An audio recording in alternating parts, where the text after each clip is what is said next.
Alright, fuck. Going live. About that time, eh? Going live. That's alright. It's live. Did we do the description, Sean?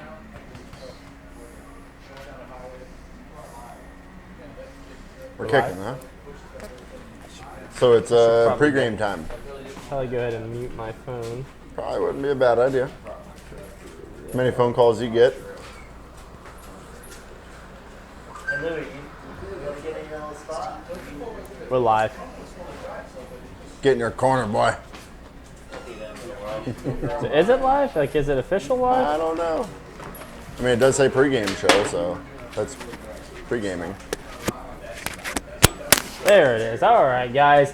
Lots of background noise going on. No yappity Joe over there. It All right, guys, happens. we're live with the Friday Night Fish Talk pregame show. Captain Billy and myself, Gary Bartell Jr. So, should we talk about what we're going to be talking about later? Or do you just want to kind of kick things around? Let's see what everybody else has to say. What Good what happened idea. this week? Yeah. Now fishing, it's been some stunning weather to be out there, so I would hope there's some fishermen out there. I mean, even though it looks like the whole crowd's been scalloping. At some point, I feel like, you can only go scalping so much and then Get a do little some burnt fishing. out on it. I mean, I've seen a lot of people out there fishing, so. Seen a lot of really nice fish out there. Yep. Alrighty, Sean, the description should be adjusted, so I'm going to go ahead and take care of that. Fix that. Billy, why don't you talk to people? Yeah. Jordan Meyer is watching. Where is Jordan right now? She is in Pennsylvania at the moment. Nice. Yeah. Ryan Sims, not much, man. How's everything going with you? Ty Parker, good evening to you as well. Yeah, what's the comments on the Laura, screen? happy Friday. Rick Largell says, bring it. Bring it. Friday Night Fish Talk He looked time. like he had a pretty good week out Yeah, there. did you say a grouper? Yeah, That was very pretty nice sweet. grouper. Couple of nice trout. Had a very eventful fishing trip. That was Good to see it. Good. Soon to be putting that chip to work. So I'm going to kind of adjust this real quick if you want to Yeah, take over. I mean, we're here fishing, talking about fishing. Talking about Can fishing. anybody guess what kind of fish we are speaking about tonight? Going up on the chopping block. Anyone? What are we talking? What kind of fish? They're enough like fish. Yeah, okay. It's an interesting one. Has a lot of teeth. Sharp teeth, too. Very. Lots and lots of sharp teeth. Oh, alright. What is going on here? What happened to the comments on the screen? I like those ones better. There's no Brianna tonight, so We're struggling. we gotta give Sean his time.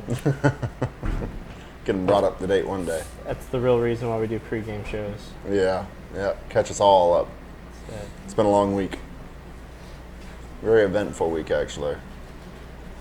Alright. So we're just gonna keep rambling on here for a few minutes and then we'll get started with the show.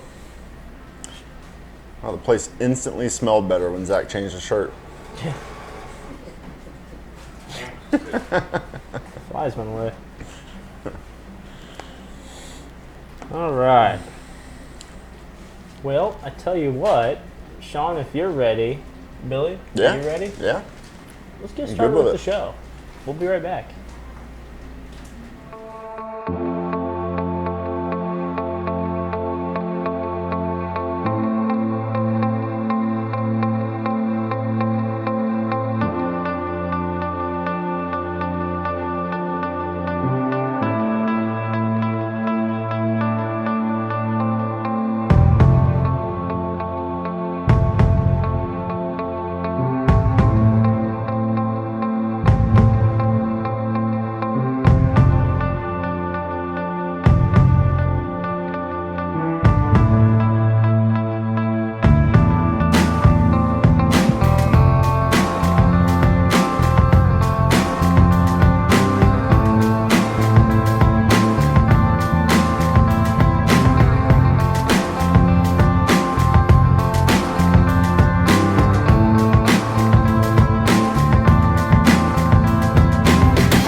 Alrighty, guys, we are live with Friday Night Fish Talk with Welcome Captain back. Louie and myself. We've got the beautiful Captain Louie over there, the Bush Home Services Tackle Table Talk. Who's going to be talking about tackle on the table? Or he's going to be tackle table talking? Tackle table? Yeah, he's gonna be talking table about tackle talk. He's going to be talking about tackle on the table Somewhere in there. while he's talking. We'll figure it out later. Tonight is Shark Night. Good old Shark Week. Good old Shark Week. Now, when does Shark Week start on, what is it, Discovery Channel? Did it actually just happen? It's right now. It's usually Right now? It's like last pretty week. much right in the heat of scallop season, then Shark Week comes on, then we get the cancellations, and then all that fun stuff. But, There's a large amount of sharks out there. yeah, no. No. No, there's not. We don't have any here. But we do have a lot here. And actually, there was a study done by FWC 4 years ago, 3 years ago, just before COVID, that the Nature Coast has the most quantity of sharks I can believe that. in the state of Florida. And the amount of species that are out there. Lots of different species. But the advantage to being in the Nature Coast, and don't worry about, everyone's going out swimming, snorkeling, spearfishing, because the waters are so shallow and so clear, the sharks can identify, Yeah. what they're used to as far as feeding wise. So they see, someone like Billy out there, they're the ones that are running away. They are way more afraid of us than we are of them. We're just not on the menu with the amount of food source they have out there. Thank goodness. Yeah. So, always be aware of your surroundings, obviously. But anyone can even name a shark attack that's happened in Citrus County that was confirmed. Yep. Knock on wood, we don't. Yeah. So, and also with scallop season, there's so many boaters out there, so many people, so many swimmers. Like I said, they are way more afraid of us than we are of them. As long But as you focus on the scallops, you won't see a shark. keep looking down. That's it. Unless one swims Keep underneath looking of for it. scallops. But they're also a lot of fun to go out and catch. Absolutely. Talk So- about a heck of a fight. Well, good fight, and it's always fun to see which species that's going to come up to the surface. Yeah, because you really never know. Yeah. Well, Billy, why don't you start naming some off? I mean, just playing in our waters, we have your typical bonnet head. We have hammerheads that slowly stroll through every once in a while. Tiger shark, lemons. You get your black tips, your white tips. I mean, there's quite a few to name off and be able to catch out there. Nurse shark. I think did you say that one already? Nurse shark. Yeah, I may have. I don't know. Black tips and yeah. So it's always really cool. And also, what's cool too is if you go out to the St. Martin's Reef like on a super high tide, and you Yes. go find one of those like rocky bed areas, near the St. Martin Keys. It's always really neat to go there to go swim with the nurse shark. I think Absolutely. that's super cool. Yeah, So- especially the ones that are just north of the St. Martin's Keys area. There's so many nurse shark playing in there. There's nurse shark, and they're so docile and just kind of cool to watch and see how they move around the bottom and interact with each other. Who was it that saw a group of them really interacting with each other? I think that was Wasn't Mr. that Vinny? Vinny. Yeah. Wasn't That was you, a Vinny? heck of a Didn't you- video. Didn't you get to see a menage a trois? Oh yeah, I was posted. That's what we went through. Yeah, That they were. was a really good video too. They were doing a tango together or something out there. You saw the business. He's making more. Around. Making more. So, also what's happened this past weekend is we had our friends from the Florida Insider Fishing Report come join us for a weekend full of scalloping. Yep, was an absolute blast to have him back, and actually did very well on the scallop side of it. Yeah. It was good to see everybody going down and just seeing fins up. Nothing but smiles. Oh yeah, no, they had a blast. We met them over at Crump's for dinner. Was it Saturday night? It was, yep. So got to hang out with them and get some knowledge from the one and only Rick Murphy. And Brody got to make his debut on national television. So why don't you Love check that. that clip out real quick? Welcome to the Florida Insider Fishing Report, presented by Yamaha. Thanks for tuning in for another week on the Florida Insider Fishing Report. We are already halfway through July, which means hot days, great fishing, lobster season coming up, scallop season on the West Coast, which the Fiffer crew and family personally got to partake in this past weekend, right, Rick? You're absolutely right, Bree. You know, it was a fun time. We got a lot of cool little pictures to share with everybody. Yes, we It was do. good to be in Homosassa. We also had the Ozello Keys Marina group join us. There's Gary himself holding his own personal bag. It was the best scalloping I've ever seen. Same. In the 4 or 5 years that I've been going. And as you know, we also are introducing the kids to scalloping as they grow up. There's Look Mama at Mia. that little Mama Mia. I know, she's so cute. And this mama got down there. I saw 2 or 3 every time I dove down. It was great. So for the first time ever taking Brody out there scalloping, he was not concentrated on scalloping one bit. Can't imagine why. Mia and Stella, those 2 little blonde girls you saw in the picture with him, they could have asked him to go out and wrestle a shark, and he would have done it for him. He was fixated with this. Yep, point out what shark, I'll get it. Yeah. So, but you know, Mia's mom is the host of Florida Insider Fish Report, so I told Brody, you know, pursue that one because then we could get it in here. And, you know, so that was pretty cool. I think Brody's probably watched that video 300, 400 times now. Happy kid. Yeah. But Billy, I think you get to really see the most shark out there on that airboat, low tides. On the hours, every hour. Lots of shark, anything from your typical 2 to 4 foot bonnet head all the way up to, I mean, absolutely stunning 7 to 8 foot tiger sharks that would come through the reef on the higher tides. The amount of sea turtles that are out there just drawing a lot of these bigger sharks in on the bigger tides, and absolutely stunning views. I mean, the size of the lemon sharks that we're seeing coming through, it's stunning. Yeah. It's pretty cool. You know, typically you hear people when they get off one of your tours talk about the dolphin, but the past 3 weeks now, you know, they get off and they start naming all the shark that they saw. Yep. My question to you, and I was thinking about this earlier when we started talking about tonight and Shark Week and everything, and I was going to ask you earlier, but I wanted to save it for the show, is have you ever seen on a low tide out in the reef, have you ever seen a shark act in any sort of aggression? No, not at all. I mean, the most I've ever seen a shark do was chase a pinfish in about 3 circles. The pinfish got away and the shark just continued on. I mean, as far as that, there's no aggression whatsoever out of the ones we see. They are typically on a slow cruise. Fins are out nice and flat. The only thing that truly spooks them is when they actually finally see us. And we find them on the drift when we're out there. Other than that, never actually saw them in full aggression of any sort.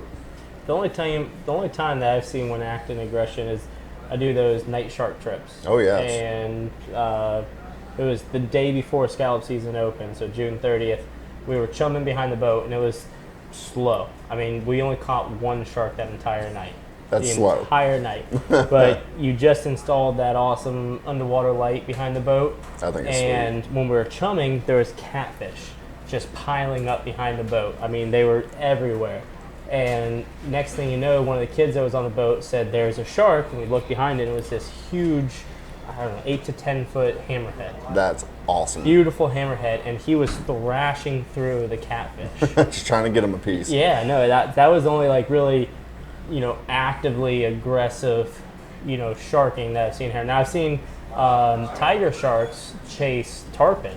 Mm-hmm. I've never seen one catch a tarpon before. Yep. But I have seen them. Well, yeah, remember I was gonna say the first year of doing airboating commercially with us, I actually got to run up, and what I thought was dolphin at first ended up being a school of tarpon, and shortly behind them was a gorgeous tiger shark. I mean, it was just like you said, anywhere from about 8 to 10 feet, and once again, still didn't see any aggression, but he was definitely hot on their tail.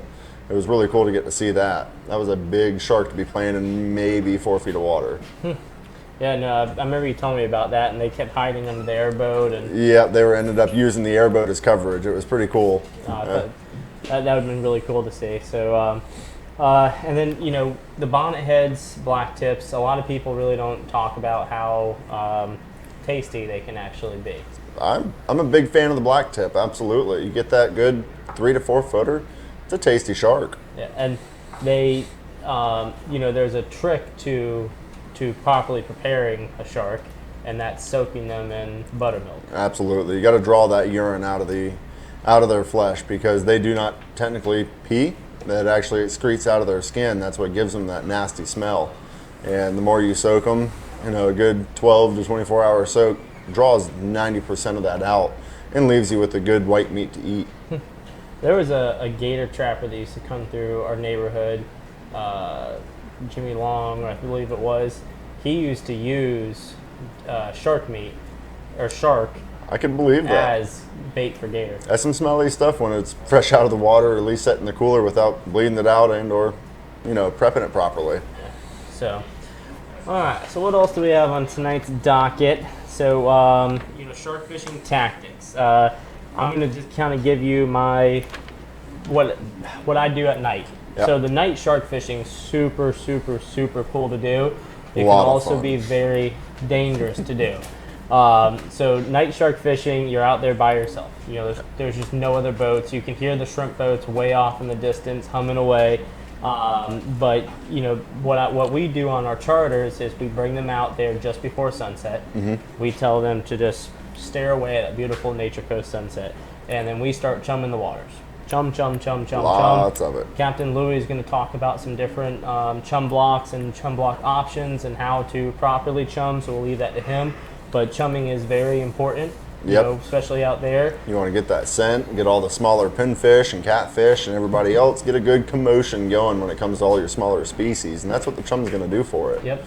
And then also, once you're chumming, you really want to find a good spot. Now, anyone says you can just go out to any other spot, and that's true. You can catch fish anywhere, really. Shark. But if you can find one of those sand potholes that are out there, like at the bombing range, that's ideal, because you're going to get a lot less grass on your bait if you're just tossing into that pothole. And the shark tend to kind of congregate around those areas, or even rock piles. But Yeah. last thing you want to do is get hung up in the middle of the night on a rock pile. And there's always a chance, if you're fishing rock piles at night, like my trip 2 nights ago, the guy caught a 28-inch grouper, first cast, completely on accident, 150 pounds, We're steel shark leader. fishing. Yeah, half a mullet. So, and then when we're out there, we're chumming, and then that sun falls. Yeah. And then you can literally hear the shark start thrashing at the water, at the chum, and at the bait that's eating the chum as well. It's almost an uneasy feeling when you hear so Yeah. much. Well, the gets a uneasy, little eerie the sounding. uneasy feeling is when you're waiting, and then all of a sudden your line goes slack. Right. That's uneasy feeling, because I see that happen too often. I tell the person to start reeling your heart out, because that thing's charging us right now. Yeah, it's coming right So the to next the thing you boat. know, the weight comes from under the boat, and then the boat kind of rocks. That's the uneasy feeling. But it's also a thrill of a fight. It's a lot of fun. It's super interactive for guests, and especially when we get that boat or that shark up to the boat, and it's pretty large, and they don't expect about what's about to happen next, but they have to get a photo with that big shark. That's it. So we just throw them in the water. Yep. I mean, that's the best way to. But as kids, we used to go out at night all the time, and that was like one of my favorite things. Go out there, camp all night, whatever Yep. it may be. No mosquitoes, no no-see-ums. It's awesome.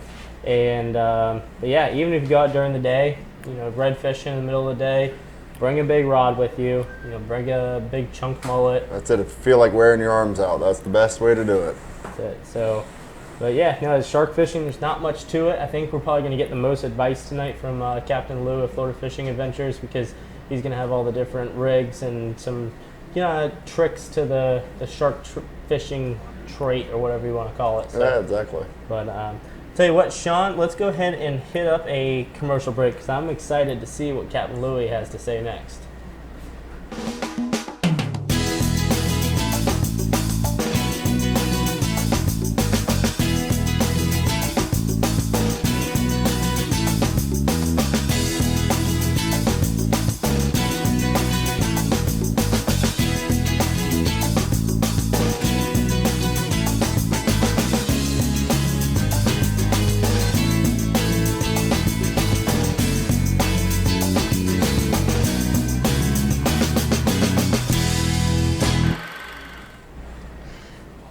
Hey guys, Captain Louie here with Tackle Table Talk presented by Bush Home Services.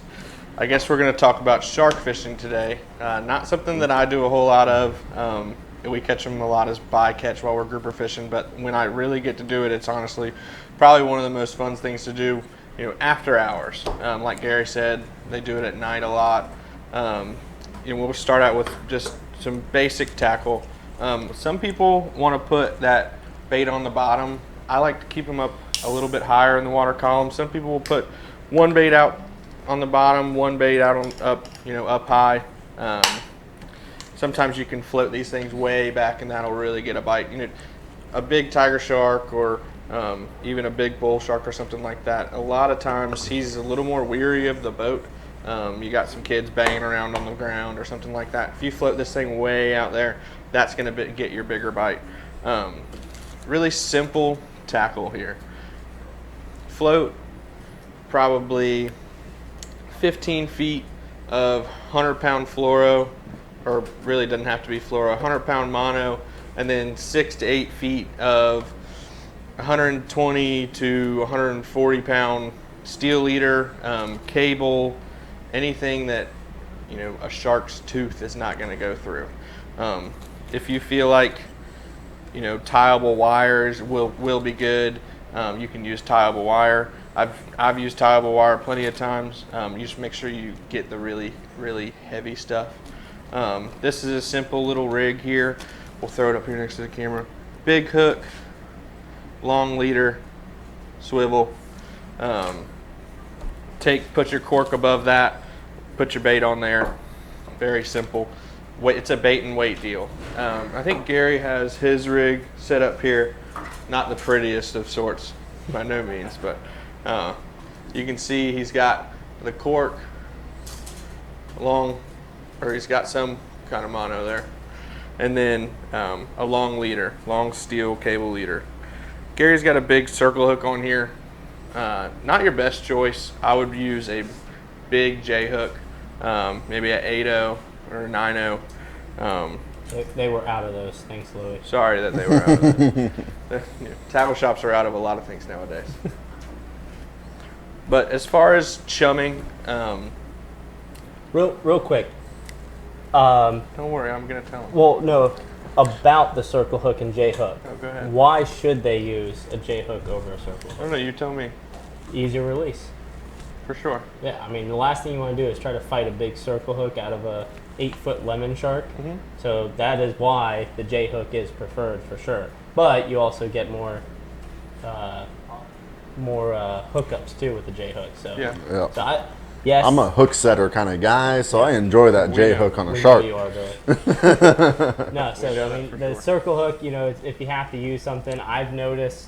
Every I'd say 1 to 5. Bites and bends on the rod, actually there's a full hookup. So Louie's 100% right. J hook is the way to go for sure. So yeah, get a better hookup. Yeah, but easier release all day long. That's my main reason. I think the J hook's better. Makes total sense. Keep my fingers clear from them jaws. Mm-hmm. All right, back to it. Something that we can talk about as far as releasing these things. A big D-hooker is always good. Yeah. Let's say you have a big shark and he's right here in front of you, and you're trying to D-hook him and put your hand down so that the hook is inverted so you can pull on that D-hooker. I know up north we used to do it. You wrap your hand around it, get somebody else to grab it, and then you run that D-hooker down the other side and pull out farther away. That way when that shark's head goes down, it doesn't go on your hand. Yeah. I've seen it too many times. Just have somebody else wrap up in that line and pull on that D-hooker. That way you're not hurting yourself too bad. But chum. It's going to be your biggest friend in shark fishing. If you don't want to catch sharks, don't chum. That's pretty much how that works. Yep.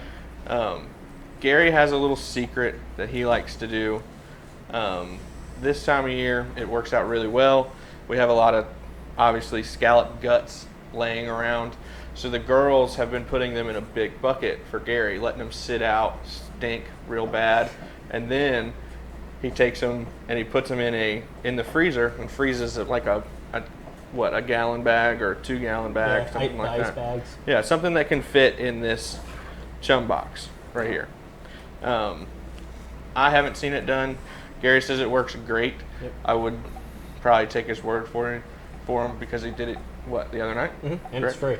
Yeah, there's another big box downstairs. Other than that, these chum boxes right here, they fit a regular size chum block, whether it's the stuff that doesn't have the bags, the stuff that is already pre-bagged, you put that thing right in here. I would leave the bag on it if you already have the bag. Put it right here in this box. Tie this off, put it in the water, let it go to the bottom. It depends on how deep you are. Gary likes to fish in shallow water, so it doesn't really matter where you put your chum at. But if you really want to see some cool shark fishing, if you take this and put a little weight in the bottom of it, some of these come with weights, right? Mm-hmm. Mm-hmm. Put a little weight in the bottom of it, let it go all the way to the bottom. That's when you're going to see some crazy stuff happen. Those sharks are going to come straight up from the bottom. They're going to go to that chum, and then they're going to see what's above them, and that's where they're going to go. As far as everything else shark fishing, big rods. Try not to hurt these fish. Most of them you're going to throw back anyways, or not even bring in the boat. So big poles. Use your grouper tackle for this. 60, 80 pound braid, 100 pound mono leader. Extra heavy poles. Don't skimp on your rod and reel setup on that for sure. They will break it.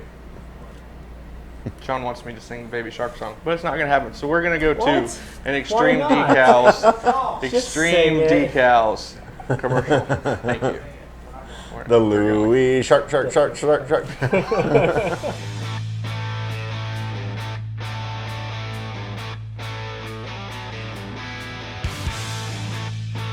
Hey Gary, what you doing?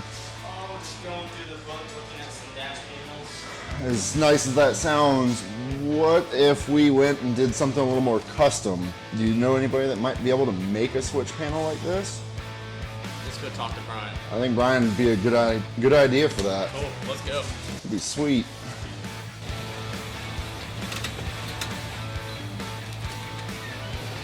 Oh, Brian. Hey, man. What's up, brother? Got a cardboard cutout. Can you make it into something for me? Absolutely. Let's do it. All right.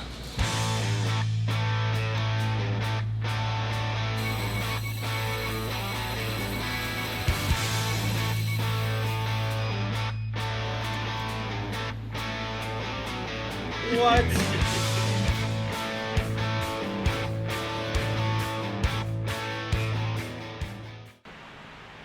This is our dash panel complete. Just wanted to throw a huge shout out to Brian up there at Extreme Decalz.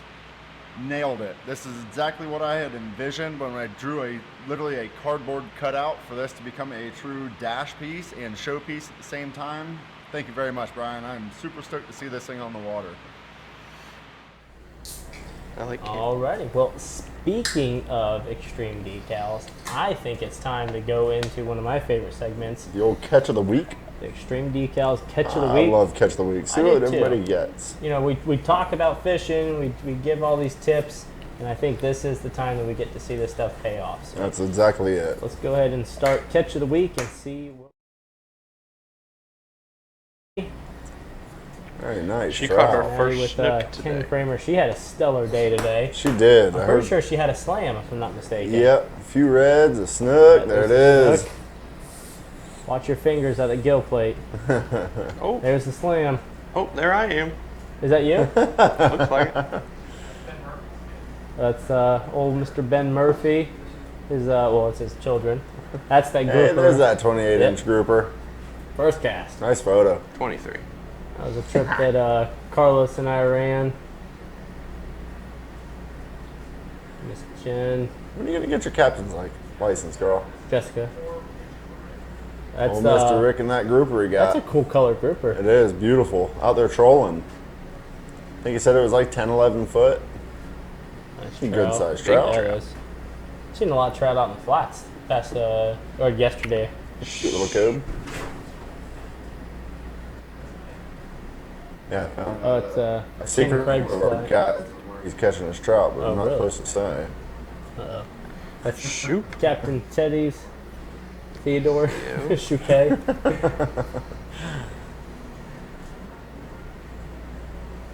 Scalloping's hot. Captain Travis Roberts with another happy client. Good looking Captain harvest. Travis looks like he's in his happy place there. Right. Nice Very red. nice red. Love them goldfish. Yeah, Brody, Stella, and Mia. Happy kids. Awesome. Love Good catch of the pictures. week. Guys, if you want your photo or even a family photo, whatever it may be, as long as it has to do something with fishing displayed on Catch of the Week, send it to us prior to Friday. Yep. Preferably earlier in the morning or the day before. That's it. Give us a chance to be able to get you guys online. Absolutely. So that being said, I tell you what, Billy, if you want to switch out with old Captain Zac Zachry from Try the True Outdoor Adventures, Yo, Captain Zach. we are going to start getting into the Ayinde Matthews State Farm Captain's Fishing Report. What's up, man? How's it going? Good, brother. How you doing? Good, good. So, Captain Zach, you've been doing a whole lot of scalloping this week, but I think today or yesterday you had a half-day fishing, half-day Yeah, that was Wednesday and Thursday. Wednesday and Thursday. So, Wednesday and Thursday, yep. So, what's going on out there? To be honest with you, we went straight out to those rock piles. Fantastic day. And there's a bunch of snapper out there right now. Basically, any rocks, like I was talking about last week, you just run out there, drive along, already have rocks out there, first off. And then go to your first rock, just look off the side of the boat, guys, and you'll be able to see if there's snapper or grunt there. The snapper are going to move more in the water column. They look pretty similar when you're looking at them off the side of the boat. But your snapper are going to be more in the water column, and then your grunt are going to be closer down to the bottom. You know, the snapper will come up to the surface. Really? And for your snapper, what I've been finding is if you do just what you're saying with the chum, you can knock out multiple species there. You can get that cage, you can fill it full of chum. I'd recommend dropping it at the bottom, like Louie was saying. Works really well. Instead of it at the surface and all of that stuff is just drifting over top of that rock, you can drop that right down to the bottom, and then exactly it's going to come up like this and it's going to go right over top of that rock, and those fish are going to find it, number one, a lot faster, and that's all what we're looking to do is get on fish as fast as we can. And so that's going to bring your snapper in. For your snapper, I'd be using like probably 15-pound fluorocarbon with a 2 or 3/0 circle hook or short shank bait hook with a live shrimp, and basically just pitch it out as far as you like, as close as you can to the rock. You want to leave that bail open, and then you want to just keep feeding that line out. Now, with that said, you have to be, up current of that rock so your shrimp can drift down to it. If you're on the back side of that rock and you throw it up there and you try and drift it out, it's always going to drift under the boat.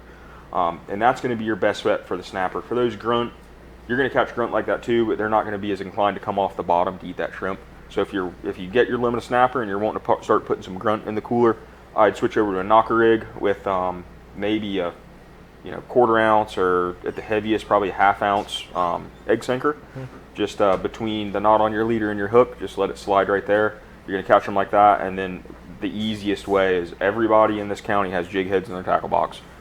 Put a jig head on there, slide your shrimp on, and cast out. You will catch your snapper like that as well, but they're more of a finicky fish, so it's going to be better to use the regular J hook and drift them. Now, you referenced when you're mangrove snapper fishing, live shrimp. Being honest as possible. Right now, live shrimp are like gold. And the ones you do find, they're like maggots. Does frozen shrimp, can it be effective? It can be effective, but all of us know how snapper eats. At least the ones out there on the foul area. They're smaller snapper. They're going to come up and start just beating the absolute crap out of that shrimp, and there's going to be a lot of them doing it. If you're using a frozen shrimp, the frozen shrimp fall off that hook really, really easy, okay? So if you've got a fresh dead shrimp, or preferably a live shrimp, it's going to stay on that hook better because that meat hasn't started getting soft and the shell's slipping off and all that. It's still got that, I guess exoskeleton on that shrimp, and it's protecting that meat. And so they're going to fight over it longer, and then eventually one of them's going to say, hey, I'm taking this from everybody, and he's going to grab it. But if it's one of those soft frozen shrimp, typically you feel like 2 or 3 little taps, and then your bait's gone. All right, cool. And then going back to the shark fishing, did you tell them why you use a 100-pound leader before your. So the reason why you use 100-pound leader, you know, you got your steel, and then you got, like Louie was saying, 100-pound leader, and then you use your braid. Guys, those sharks, they can get really big, obviously, and so when he's swimming away from you, his body and his tail is going to be rubbing on that line, and their skin is abrasive. It's like sandpaper, and it's going to wear through your Power Pro significantly faster than it's going to rub through that either fluorocarbon or really heavy monofilament line. It just works a little bit better, and so that's the reason behind using that. Another thing is, I love using those corks, but if you're in a bind and you don't have a cork, what I actually like using better than a cork is going to be a balloon, just a small balloon. And the reason behind that is you've got a lot of grass out here. That cork's going to foul up in that grass, and so when that shark takes a hard left or hard right, the line is not going to be coming as fast because it's got all that drag. When that balloon is on there and you get a hookup, you're going to see that balloon go underwater, and 9 times out of 10 the balloon pops. And so at that point you have no restriction or no, you know, drag on your line, because that balloon just goes ahead and pops. It doesn't litter or anything like that. You just tie a regular knot right onto your line. So you're still reeling in, but it's just a piece of rubber this big that you're reeling in at that point. And you don't need like a party balloon, just those, like a water balloon. You know, you don't need anything super heavy duty. You actually want something that's going to be able to pop pretty easy. And that works wonders. That's a great idea, because I lose, you know, I bring 20 of those floats with me every trip, and I lose 10 of them because of that, you know, it hits a patch of grass. Yeah, and bobber will rip off, and or something else comes up and bites the bobber, or there's so many different scenarios. But it works great. I'm not knocking anybody for that. It works phenomenal. But those balloons do work flawlessly. Now, you, speaking of shark, you're like a shark magnet. You have the coolest shark stories, and you've got a really cool shark video. Yeah. Which, let's go ahead and play that real quick, and then after we play the video, maybe we can do a little talking about it. Yeah. What happened before that? Oh, yeah. He's an 11-foot tiger shark.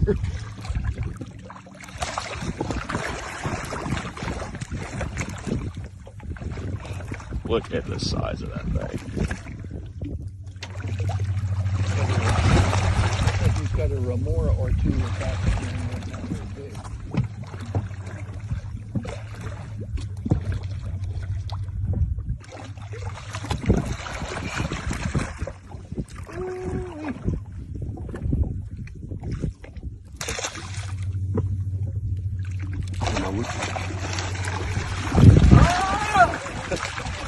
I wish we had that too short a grouper. We could get him to eat.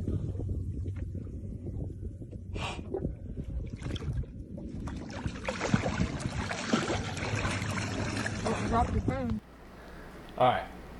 What happened leading up to what we just saw? That was one of probably the most nervous days I've had in my guiding career, and it was solely because prior to that video, we had a spear fishing trip. Okay, we were spear fishing. Had an older gentleman on the boat, like 70 years old. He was significantly better than I was, which was awesome.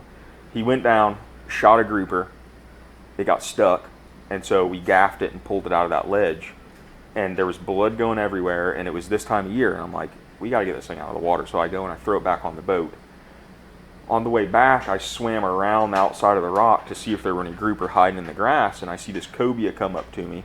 And this is another thing that if you guys don't know, if you're in the water spearfishing and see a cobia come up, I would follow the cobia. It's going to lead you to one or two things. It's going to lead you to a bigger cobia, or it's going to lead you to a shark, one of the two. So it's up to you whether you follow it or not. But so I started following the cobia, thinking, man, this is going to be sweet if there's a big one there. And I look up ahead of me, and I see my client, and then just behind my client, I see that tiger shark, which the video does not do it justice. It was roughly 10 feet long, and it is about 3 feet to 4 feet behind my client, just chilling there. He wasn't agitated or anything, and so I pulled my head up out of the water and said, hey, look, we need to get back to the boat, blah, blah, blah, blah. He's arguing with me. I said, just let's get on the boat. He's like, Zach, there's more grouper here, you know? So I got up, pulled that trout out, cut his belly off, and I threw it in the water to show him what it was, and you saw what it was there. Well, how big do you think? I would say he was right around 10 foot. You know, he was a nice shark for sure. That's too cool.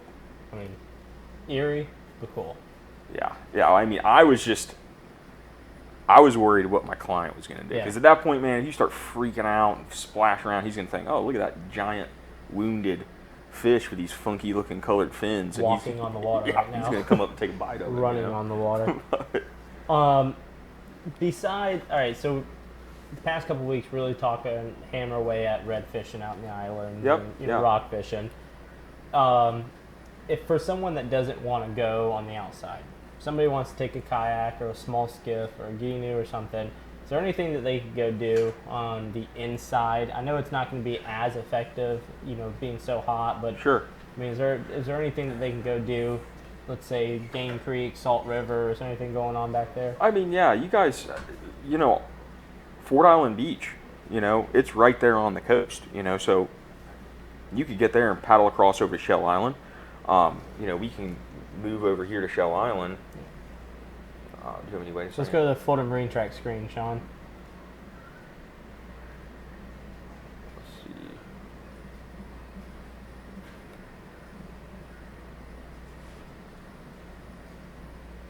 So you're saying take a kayak to Yeah, Fort so Island Trail? you see there's the beach. boat ramp right here, okay? And so essentially all you're going to have to do is paddle straight across. You have all these oyster bars here, which this time of year they should be holding sheephead. They're going to start moving back. Well, they have moved back in. So you can get sheephead on these bars here. You can get black drum on these bars. This cut here in particular, you can catch a lot of redfish on that. There's an enormous rock pile. You can actually see on this chart all these big strips of rock here. This is all rock, guys. It comes all the way out into this dark, okay?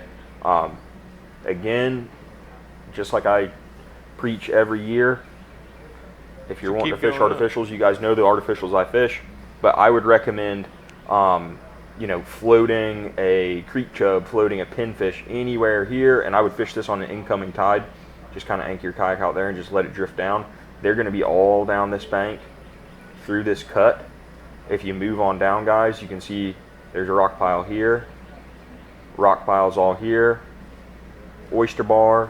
You can move over this island, Snake Island.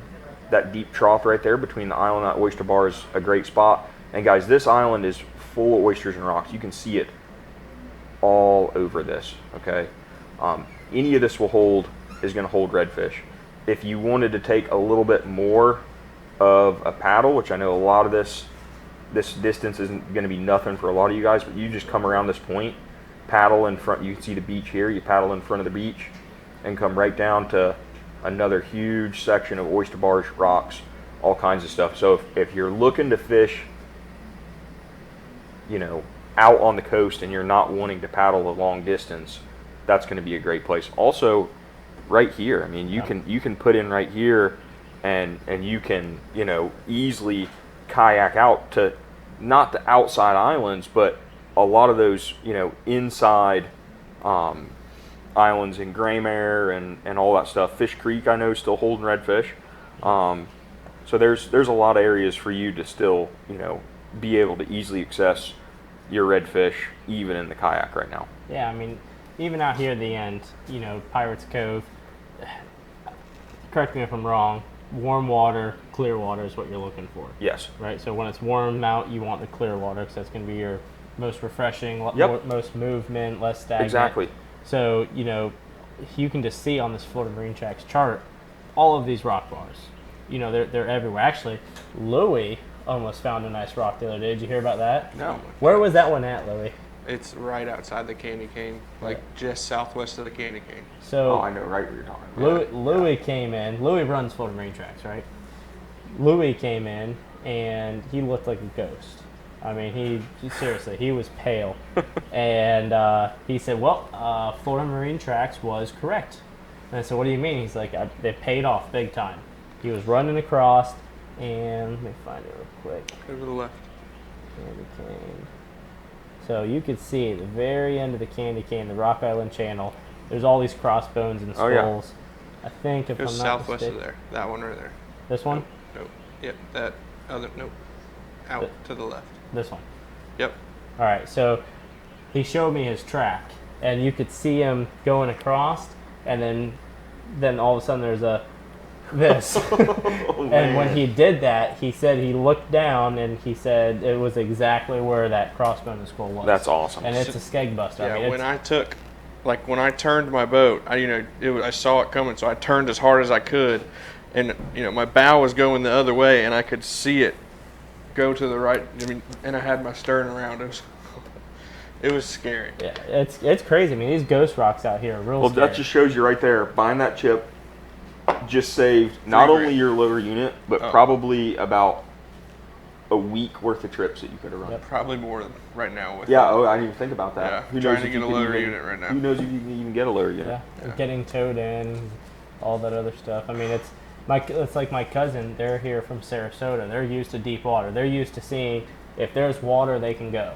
And he's got an older Lowrance, and but his friend Cody, he's got a newer Lowrance.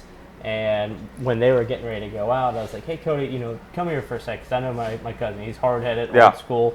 So I showed Cody the system, and he's like, "Yeah, all right. So let's just go to get it." So he got it, and him and Brian were out there. They're two boats, and Brian's trying to take lead, but thankfully Cody, took lead and was trying to tell Brian, "No, stay over here, stay over here." And then Brian saw the rock pile at the last minute and did a quick turn. And my! So.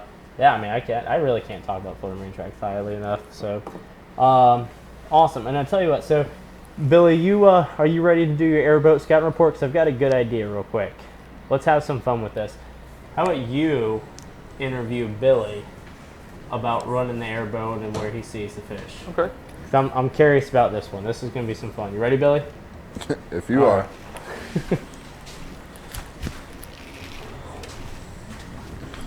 What's happening, Captain Zach? Billy, pleasure having you on the show. Yeah, appreciate it. It's great to be, invited over. So tell me about the famous or infamous airboat fishing report. The unfamous airboat fishing report. Getting out there, running the airboat these past few days has been absolutely stunning. Weather has been in our favor completely. Middle of the day has been a good low tide. Me personally, have been coming out of Homosassa quite a bit, running through Little Homosassa into Sam's Bayou. Coming right out of Sam's Bayou, a lot of big pushes through there. Actually found quite a few redfish even moving through. Didn't run the section of islands that are right outside of Little Homosassa. There was quite a bit of fishermen there. In the past, I have seen a lot of movement through there. Working my way out into the outer islands, I found quite a few decent redfish. I would say it would be the northeast side of Homosassa Point and South Point there. Playing on that island is a great spot. That I've been seeing a lot of the redfish at the lower tides. Also found some on the east side of Sand Key. I've been seeing a lot of fishermen on the west side of it, but I'm not going to go run over the fishing line as much as I don't mind. But getting out there, playing in the flats, the waters are flat calm. Also very shallow out there in the middle of the day. I do recommend y'all, if you're going to play in those areas, to make sure you have enough water. I had a little conflict of interest with a fellow the other day that, was a bit shallow as he was pushing through, and he got my point as he was dredging his way into the reef. A lot of really nice fish pushing in through there. Just wait for the tides to come in. When that tide comes in, those fish are going to move up against the islands anyways. Where most of the fish I'm finding are pushed out into the flats. They're not hugged up against the mangroves. Where do you find most of your redfish out there on a real low tide? Are they stopping in the pockets out there in the flat, or are they just like in big schools all over that shallow water? They are all over the shallow water. I find the snook more so in the pockets themselves. The redfish, they're pushed anywhere from probably 40 to 60 yards off of every bank. Okay. I don't find any fish pushed up against the bank, and they are literally just sitting in the grass flats. Do you find them in the same flat area every single time, or are they moving around? Or basically I'm asking is, if I was to go out there and fish on a really low tide, Mm-hmm. or you were, would you be able to target that specific school that's sitting off the bank? A good 75% of the time, yes. Okay, that's pretty cool. Yep, a good 75% of the time. I mean, there's spots I run over quite often at these dead low tides, and I will almost guarantee there will be redfish there. That's pretty And then there's other times where I'm working my way to it, and all of a sudden there goes 40 fish, and it's like, where'd they come from? Yeah. You know, so they are constantly moving out there, and there is quite a few spots. I don't know if it's due to the island that they enjoy at high tides that Yeah. they push out to that same flat, and that's what I'm thinking it is. Because I tails mean, and no homes. what's that? So they got tails and no homes. That's it. They are constantly moving, but it is pretty cool getting out there and being able to, for the folks that want to come onto the airboat and see what I'm speaking about as far as finding redfish in the flats. You're talking 10 inches of water out there at a good low tide, and being able to see big pushes of redfish, and not just one or two here and there. They're good schools. It's pretty fun. So, have you run around this island here at all? Old Tank Island? Is that the one you're speaking of? Is that exactly which one it is? No, that's the one. Yeah, Tank's the farthest northwest one. Okay, so I guess it would be maybe sand. I don't know which one I was on, but I was running through and it was really shallow. Mm-hmm. Just enough for me to feel comfortable getting over all that stuff. And Right. I could swear, and I just asking you to verify, and your answer is going to be able to tell me.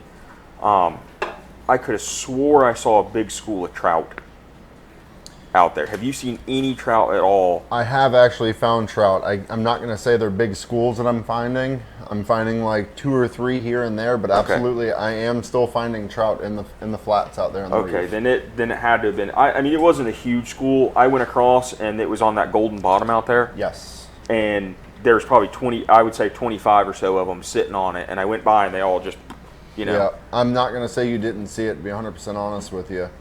You know, coming out here off South Point, it'll actually be, yeah, coming right through here is where I end up finding a lot of the redfish, and right in here is where I'll find a lot of the redfish. Where have you been seeing your trout? Just sporadic, wherever? Or? Yeah, I haven't. There's no pinpoint in the trout at the moment. At least not that I've found. But you're finding them on that gold bottom. You're not finding them in grass. Yep, it is on the gold bottom, on that reef bottom. Okay. You know, I forgot to tell you, what was it, yesterday when tides got real low, and then Carlos and I had to idle all the way from the scout grounds all the way to Rock Island. Mm-hmm. There was trout buzzing out of there, that whole idle. Really? Yeah, on dead low tide. And there's been some really good sized trout out there. Yeah. Somebody told me something. I'm not going to say anything. But Well, at least I brought it up first. Yeah. Yeah. Well, it's pretty interesting that in July, you've got trout that are still in that really shallow hot water. You know, and the only thing I can think is all that rain we've had has cooled it down enough to where they feel comfortable coming in. Same thing I said when I saw the guide with it. I'm like, where'd you run out to? The foul area? He goes, no. He goes, I'm way in. I'm like, really? That's pretty cool. Well, here's what I'm thinking is we're all concentrated on scalloping this time of the year. We don't go out there really trout There's zero fishing. pressure on and the that's trout the right last now. place we would look. I mean, that's the whole thing about fishing. There's still plenty of secrets that no one has even known yet. So That's it. Jumping from season to season, you know, you focus on that one season, and all of a sudden, you know, you could have a whole nother season on trout. Yeah. And you're just overlooking it. You know, one thing going back to the foul area, Casey Russell was out there yesterday and fishing for the snapper and the grunt, and on just a jig head throwing it out to that rock, it laying on the bottom, he landed 2 nice speckled sea trout. So with that said, if you guys are going out in the foul area, if I see trout coming in the dock with mangrove snapper and grunt, yeah, you know where they're coming from. And I would, honestly, structured I'd areas. stop 100, 200 yards before your rock and try and set up a drift where you're drifting that rock and just start throwing a quarter-ounce jig with that fish bites on there. Yep. Drag that thing slow on the bottom or just bounce off the bottom and just work those fish bites all the way up to that rock, and then pull that off, put your shrimp on there, and bomb the shrimp out there. Absolutely. Whether you wanted to use the shrimp or the paddle tail, Yeah. You know. Yeah, either one. It really doesn't matter. No. I mean, they're going to eat it no matter what. So. That's a fish bite. Shrimp bite. Love. I think I'm going to do that. I've got fishing trips coming up this next week. I think I'm going to go out there and make a couple of drifts, and I'll let you guys know how it goes next Sweet. Friday. It has been when it's really low. Oh yeah, tides in the middle of the day have dropped out. It's crazy. Like running through the reef area right now on the airboat, the grass flats are exposed. Like I'm finding the tips of the grass bent over at the surface. It's crazy. Which makes it a lot of fun. I mean, you know, get to see a fish push for a quarter mile away with it being glass out. Do you ever chase the sharks around out there in the airboat? Oh absolutely. Man, that would be cool to see. Absolutely. So do you know what helps find those fish on the flats like you're talking about? What's that? Bahios. So that's what we're going to talk about real quick. That airboat's been #1 seller for those things. You know, Ozello Keys Marina, I don't know if you guys have ever been here or if you just watch the show or whatnot, but you'll see we don't have a large selection of a bunch of different stuff. Right? We have the stuff that you need to go fishing, and then we don't have a lot of apparel. We have, you know, some of our shirts, but we have the right stuff. We have the right stuff, you know, and whatever we support, it's for a reason. For sure. I don't know if you saw that post that Brianna made yesterday about Scott Parrish and Bahio sunglasses. I did see that. You know, he accidentally broke his lenses. He smashed them. Oh, dang it. He was truthful about it with Bahio. This was on a Tuesday. He called them. They told him how to send them in. He sent them in that day. He got them back on Thursday. Wow. If I'm not mistaken. That is awesome. And that's a glorious part about them being in Florida. They said, because you were truthful and because you're supporting our product and everything, and because you guys work with Ozello Keys Marina, and we're not going to charge you for this. Typically, it's a $60 replacement. They didn't charge them a dime. Now, I'm not saying that's going to happen every single time, but for them to even go to that, it's just great. It's incredible, and that's their customer service is top notch. I've seen a lot of comments where people say, "Oh, Costa used to be that kind of customer service, and other brands used to be like that." Costa's never had that. I had Costas forever, and I'd send them in 2-3 weeks later. I'm thinking I'm getting my package, and you don't. I mean. Well, the quality's great. I did learn a little trick. Somebody brought this up on another Facebook post about someone's glasses delaminating. Mm-hmm. Sunscreen. Sunscreen creates delamination on sunglasses. I guess you won't have to worry about your sunscreen or your sunglasses. Well, I've never had sunglasses delaminate, Yeah. and I put sunscreen on. No, I really don't. I started putting it on today. Even when I put it on today, I remember them saying that. And I looked it up and everything, and I was out there with the boat, and I didn't wear my glasses for the next 30 minutes till it really dried. Then I put my sunglasses on. Good idea. And then, so they say that, the major problem to, like the delamination on sunglasses, the rubbers coming off, the oils and everything getting behind there, it takes away the adhesive from the rubbers. Sure. So just little stuff like that. But my favorite part is with Bahio, they don't care. They know people make mistakes. They're just like everyone else in the world. They make mistakes too, but their customer service pays up for it. Yeah. Their styles, I love their styles. They're coming out with new stuff all the time. But then the best part, on top of the customer service, are these damn lenses. They work.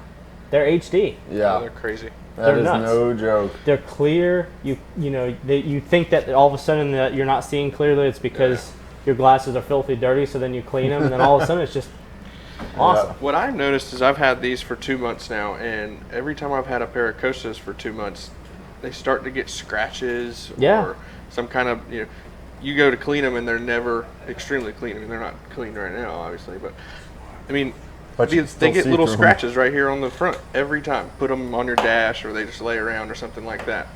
These ones I've had for 2 months. When I clean them, they look brand new every time. Like out of the box. Like out of the box, brand new. I thought I scuffed my lenses the other day. They had a scuff, and I'm like, crap. Literally licked my thumb. Oh, yeah. Wiped it, and it was clear. I'm like, oh, right. Well, Louie brought something up I saw on Facebook the other day about, you're going 50 miles per hour in that Gulf Shore, getting blasted by salt water.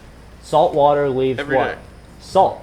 You take your glasses off, you rub it the wrong way, salt is crystal, it scratches your lenses. Exactly, and I ran these the whole month. Nothing. Yeah. I mean, every single day. Sometimes you know what 2 I trips also a really day. like that rag that you wipe your lenses with. Yeah. That comes with it. Yeah, but that thing is thick. Like it is nice. I really wish they'd come out with one that was about 1 foot by 1 foot. That would be sweet. Yeah. I mean that would just you can't lose it. I was about to say, then you wouldn't lose it. Because that's my. I've got 2 pairs of Costas or 2 pairs of Bajajos, and I don't know where my rag is on either. It'd be sweet if they had a In big the one. laundry with a half-eaten cookie. Well, Probably. I'm going to see him at ICAST on Wednesday, so we'll see. Hopefully, if we I'll can, see him there too. If you can wiggle us in. Yeah. By the way, we need some tickets. No, Zach, you have work to do. No, I took it off. Yeah, I mean, these things they're indestructible. I mean, anyone that knows Brody uses and abuses anything that I own to the fullest, and I still have the first pair of Bajajos that I got. Like, I think something we don't ever talk about is these hinges. On Costas, after like a week, they're loose. Yeah. They're falling apart. These hinges are perfect. Well, that and the After Bales 2 Beach months don't of have a use. screw in their hinge either. That's true. Yep. And the other part, I don't know if you noticed, but I'm not wearing, and you're not wearing. I don't have them either. You don't have them. I do. I've always had to put a pair of, what is it called, a lanyard? Lanyard, yeah. I've always had to put a lanyard on because I always wear my sunglasses like this or like this. You're not. Oh, yeah. These things are not That's the coming off. best They're part. still tight. Well, guys, I wear mine from when I wake up till I go to sleep because I usually keep my hair back.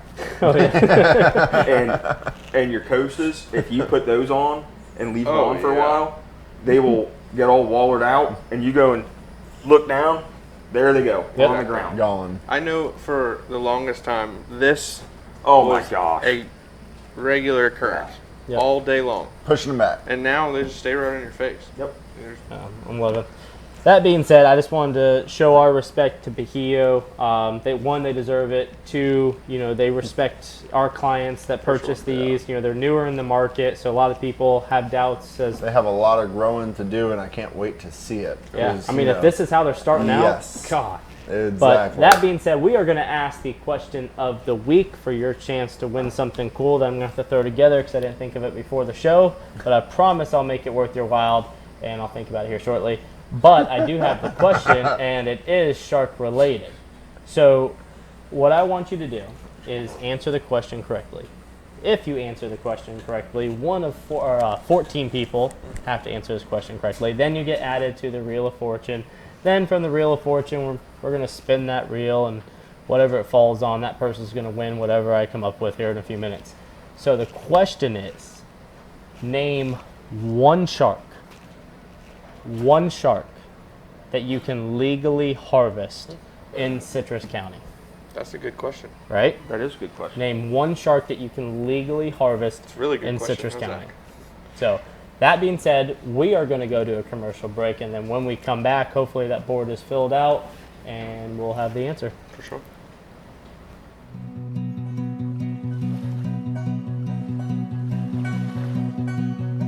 Vagabond dreaming takes me through the night.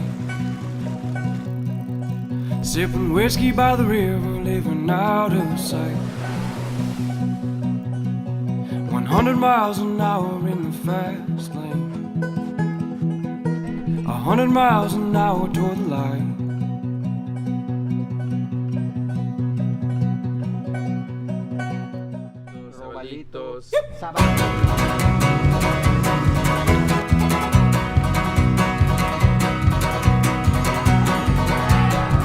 Any moment when the sun does come, 100 miles an hour in the fast lane. 100 miles an hour in the fast lane. 100 miles an hour till I'm done.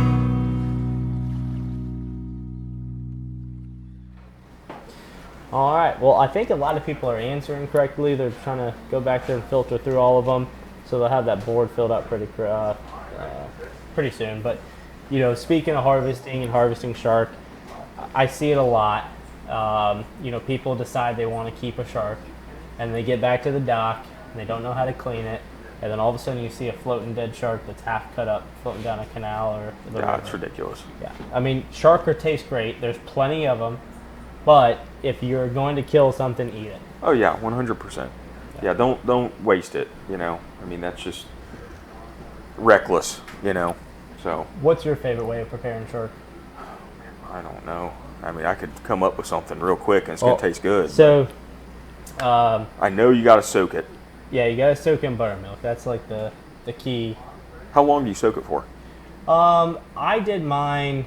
So I did an island stay with Captain Kerry Gibson this like 3 years ago, and when we got there, we realized we had no seasoning, and so we caught the shark early in the day, and we didn't have buttermilk either, but we had milk there. So we ended up making steaks out of it, taking the fillet knife, cutting the skin out, popping the meat out, and then we soaked that shark meat in just regular milk. Yeah. Sat in there for 4 or 5 hours. Okay.